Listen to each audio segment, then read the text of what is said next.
Başka bakış. İzleyicinin sohbetleri.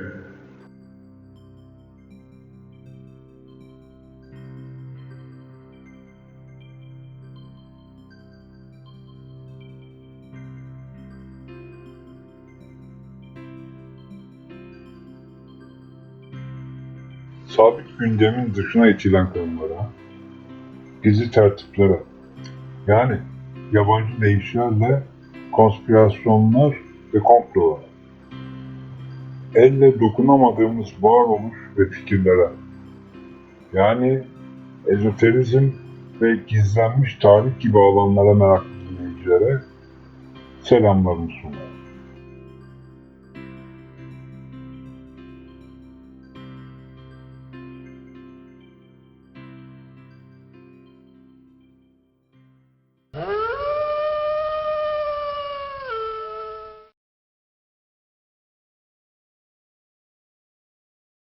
Merak etmek, bilgiye ulaşmak ve başka şekilde bakmak için başka bakışa abone olmayı ihmal etmeyin.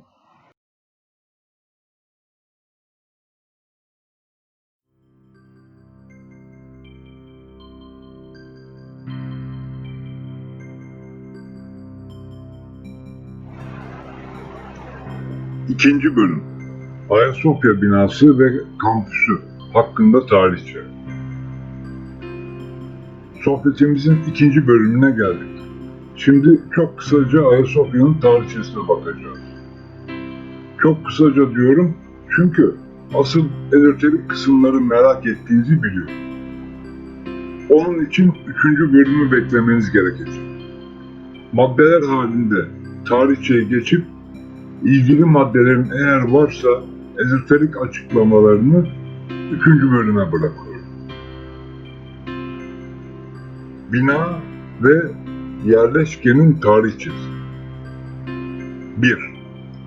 Bilinmeyen ismiyle anılan bir sözde tanrının tapınağı ve aynı zamanda yerleşkesi. At meydanı, Sarayburnu, sahil yolu, Gülhane, Yerebatan bu kampüsün dahilinde. En az 25.000 senelik. 2. Pagan ana tanrıça ibadet alanı. Tahmini 20.000 sene evvel. 3. Şu an Ayasofya'nın olduğu yerde Artemis tapınağı. Sahile doğru Sarayburnu'nda Poseidon tapınağı. Tepelikte Helios tapınağı ve birkaç tapınak daha aynı kampüs içerisinde. 20.000 5.000 sene arası. 4. Birinci Ayasofya Bazilikası. Ahşap. Büyük Konstantin başlattı. Oğlu Konstantius zamanında 360 senesinde bitti. 44 sene aktif oldu ve yandı. 5. İkinci Ayasofya Bazilikası. Bu da ahşap. İkinci Theodosius yeniden inşa emrini verdi. Mavi ve Yeşillerin Nika isyanıyla 532 senesinde ikinci bina yıkıldı. 6. Üçüncü Ayasofya Bazilikası akıllanmışlar, artık ahşap değil. 532 senesindeki Nika isyanında harap olan bina Justinianus'un emriyle hızlıca inşa edilip 5 sene içinde hizmete açıldı. 7. Depremler ve hatta su baskınlarını hiç anlatmıyor. Asıl dert 1204 senesindeki Latin istilası dediğimiz. Ama aslında Fransız şövalyelerin başını çektiği korkunç muamele. Ezoterizm bölümünde kısaca bahsedeceğim.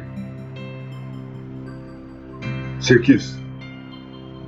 1453 senesi. Fetih, sonrasında Mimar Sinan Ağa'nın Payam'da çalışması. Fatih Sultan Mehmet ilk içeri girdiğinde manzara rezil kepazeydi. Leş gibi, ahır gibi derler ya, o derece bakımsızdı. Ve bunu Osmanlı tarihçileri değil, Bizans tarihçileri dahi böyle yazıyor. Yeniden bakalım. 1. Ayasofya kampüsü Hristiyanlık öncesi dönemde pagan eğitim ve ibadet alanıydı. 2. Sonra yeni dönem paganizminde şu an cami olan yapının tam ortasına Artemis tapınağı yapıldı. 3.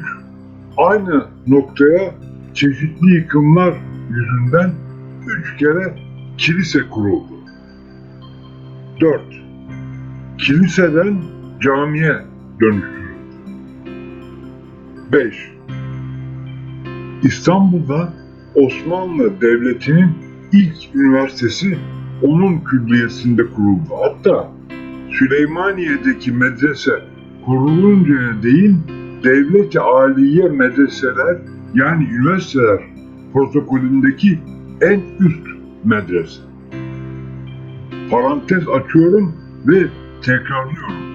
En yüksek üniversiteden bahsediyoruz. 6. Ali Kuşçu, Fatih Sultan Mehmet tarafından buraya profesör yani müderris olarak atanmıştır. Osmanlı hukuk adamı Molla Hüsrev buranın müderrisi. 7. Büyük törenlerin geneline ev sahipliği yaptı. Aynı zamanda politik bir mekan olduğunu da düşünüyorum. Sözlerimi Bakanlar Kurulu yani Divan-ı Hümayun sabah namazını Ayasofya'da kılıp saraya öyle geçerler. 8. Mimar Sinan ile Ayasofya arasında bilmediğimiz, neredeyse mistik diyebileceğimiz bir ilişki var. Mimar Sinan yaptığı Payanda çalışmalarının ardından camiye bir baston hediye ettiğini söylemiştir. Baston, uzun yaşam ve bilgeliğin sembolü. Ayasofya dediğimiz zaman tarih çizelgesinden bakınca tüm bu yapıları görmemiz lazım. Yapısız enerji sahası, yapı gruplarının bulunduğu alan, Artemis'e adanan tapınak, ilk büyük yapaklı ama ahşap olan kubbeli bazilika. Sonra aynısından bir daha. Sonra son ve üçüncü kez Justinianus zamanında yapılan dev bazilika. Sonra hem binayı hem de yerleşkeyi kullanan devlet-i âliyenin eklemeleri. Bizim için üçüncü kez dikilen Ayasofya ve Mimar Sinan'ın mükemmelleştirdiği yapı en önemlisi. Çünkü bugüne gelen bina o. Ayrıca Hristiyan dünyası açısından da unutmayalım. Burada dünyanın inşa edilmiş en eski katedralinden bahsediyoruz. Dedik ki, 1. Bu arazi bir pagan eğitim, kurban ve ibadet alanı. Sadece Helen ya da Mısır Panteonu'ndan bahsetmiyorum ve açıkçası isimlerini bilmiyoruz ama kalıntıları var. Karbon testleri ve spektrum testi gibi yöntemlerle bazı temel ve sütun gibi parçaların muhtemelen 5.000 ila 10.000 ve ana tanrıça için 20.000 fazlası ve başka konular için daha da eski senelerden kalmış olabilirler. 2. Tırnak içinde söylüyorum çünkü ismini bilmiyoruz. Bilinmeyenin ley line'larının Türkçesiyle hat çizgilerinin kesişme noktası. Bu büyükçe bir projeksiyon alanıdır. Gözünüzde Sultanahmet Meydanı ve Sarayburnu sahili arası gibi bir sahayı canlandırın. Bu hat çizgilerinin sadece birini söylesem bütün dünya algınız değişebilir. Bugün coğrafya ile ilgili ne varsa tamamının merkezi Londra'ya bağlı Greenwich kasabasındaki Royal Rasathanesi'ndeki sözde 0. meridyenle bağlantılıdır. Haritacılık ve konumlandırmalardan tutun namaz saatleri bile bununla alakalıdır. 1884 senesine kadar dünyanın 0 noktası, sıkı durun, Ayasofya'ydı. Bunun nişanı da onların verdiği isimle milyon taşıydı ve yere Baltan sarnıcındaydı. Bir kısmını kesip Greenwich'e götürdüler. Artık dünyanın 0 noktası sahte bile olsa Greenwich kasabasındaki gözlem parkı. Ama aslında 0 numaralı meridyen ilk olan ley line yani hat çizgisinde duruyor. Yani İstanbul. Yani Ayasofya. 3. Ayasofya yerleşkesinin ortasında en modern anlamda bildiğimiz ibadethane Artemis Tapınağı. Sahile doğru Poseidon, Üsküdar'a bakan tepelikte Helios tapınaklarının olduğunu arkeolojik olarak biliyoruz. Yine sahil tarafında Mitra dininin kalıntıları var. Demek ki Roma buraya daha evvel de gelmiş. Ki biliyoruz, geldi. Ve hatta Karadeniz'e yöneldi.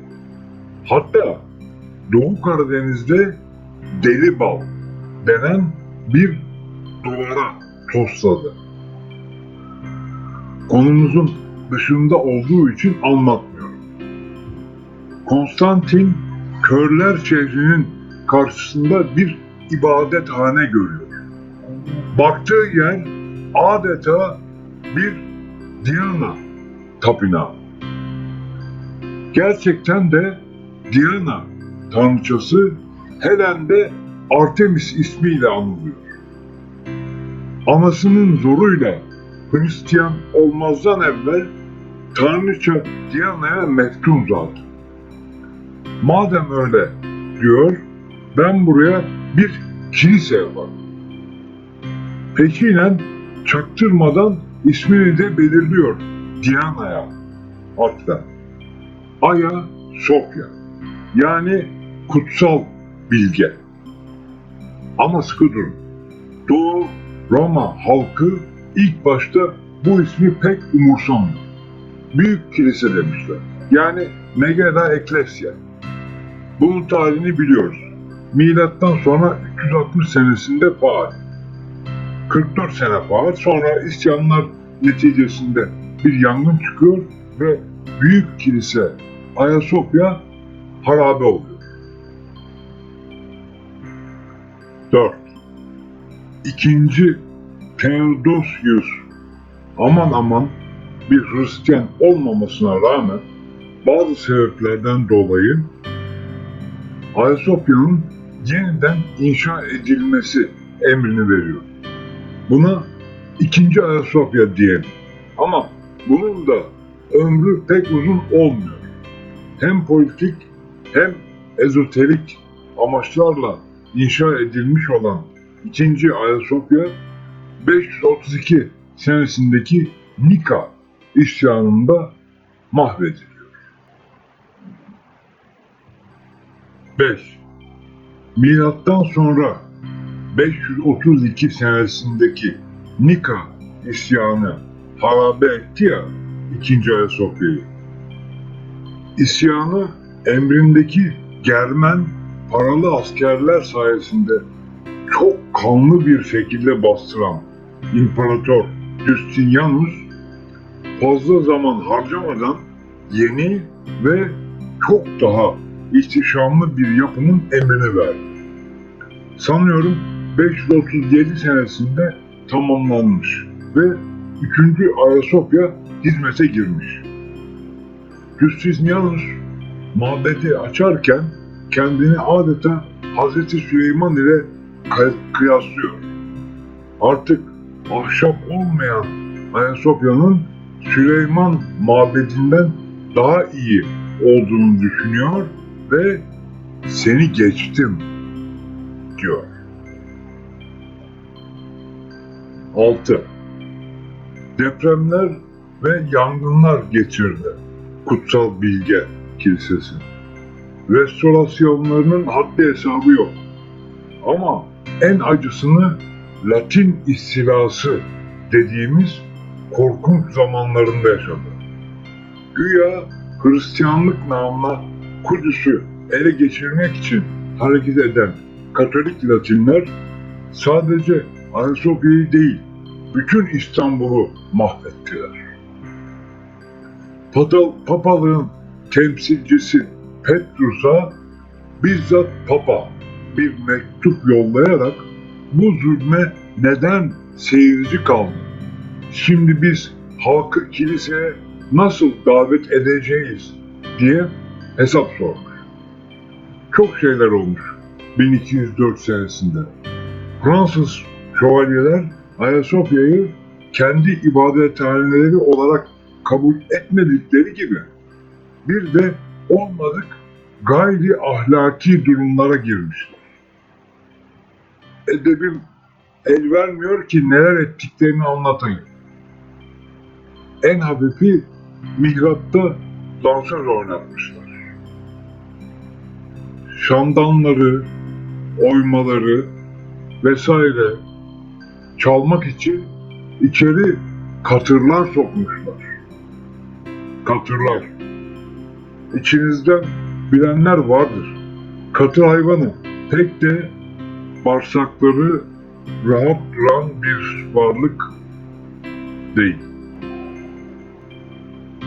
7. Bir de 2 asır sonrasına bakacağız. 1453 senesi.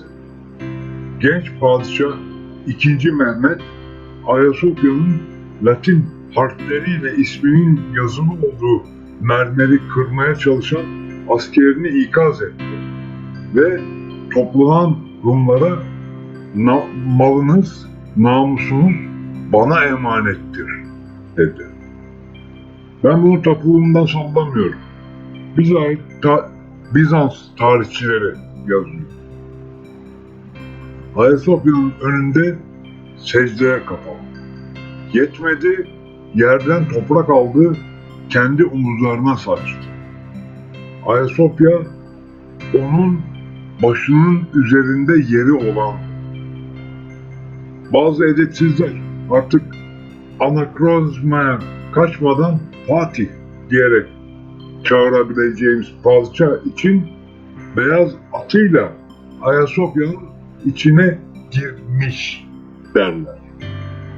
Kesin tarihi kanıtları olmadığı ve uyduruk laflar ile çamur atmaya çalıştıkları için miş ekiyle söylerler. Hadi girdi deyin de görelim. O kadar ufkunuz da bilginiz de yok. Neyse, bu kısmı Fatih'in yağmayı hemen oracıkta bitirdiğini ve müsaade etmediğini de Bizanslı ve Avrupalı tarihçilere dayanarak söyleyelim, kapatalım. Ayasofya'nın müzeden camiye dönüştürülmesi hakkında sohbetin ikinci kısmı bitti. Üçüncü bölüm olan ezoterizm hakkındaki sohbette görüşmek üzere. Bilgiyle kalın.